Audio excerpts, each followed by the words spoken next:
All right, I'm back. So I think I know what might have happened. So the linkage that connected these two things broke, and or, I don't know what happened. The thing that holds this lever in this drive valve shoe, that slipped. And so this thing kicked like a punter, kicked the fiberglass housing that was here and broke it.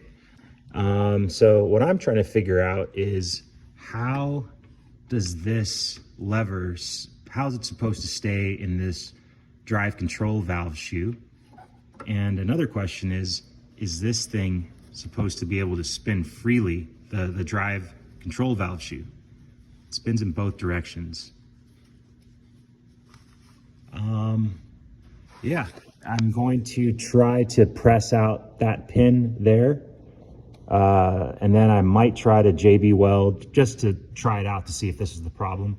It's not a permanent solution, but JB weld the linkage back together again to see if I could then shift it.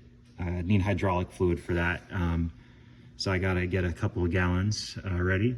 But yeah, that's what I'm thinking. So the least amount of tear down would be to take the pin out, fix the linkage, and put the pin back in.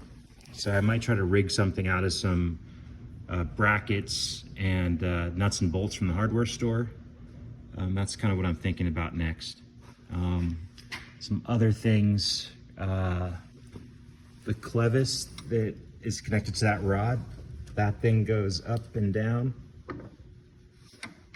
with some effort. Okay, and the foot and inch pedal, it wiggles, but not too bad. And there's good resistance, and that seal looks pretty good, relatively good. So yeah, just got to try out all of this hydro transmission stuff to see how it's working. Some good news is I found this hanging on this little handhold.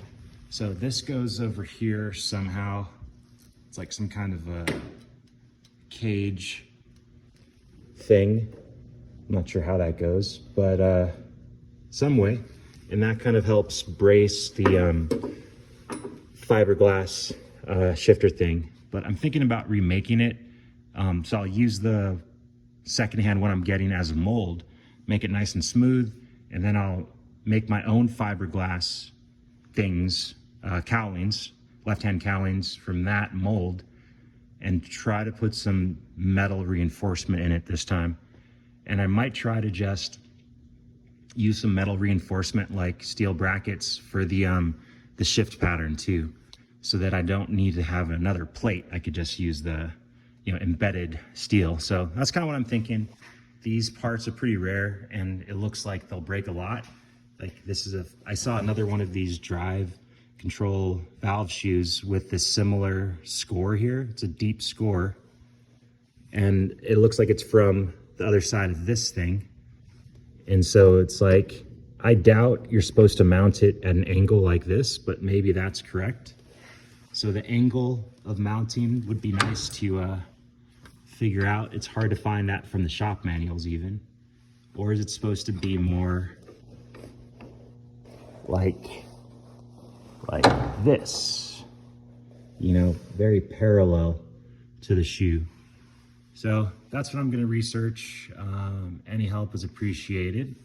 You can see here's where this rubbed over years on the, wow, it's actually really worn down, where it rubbed on the shift pattern. So this must do a lot of the holding of this. So that answers the question I had, like how do you keep it in reverse or in forward?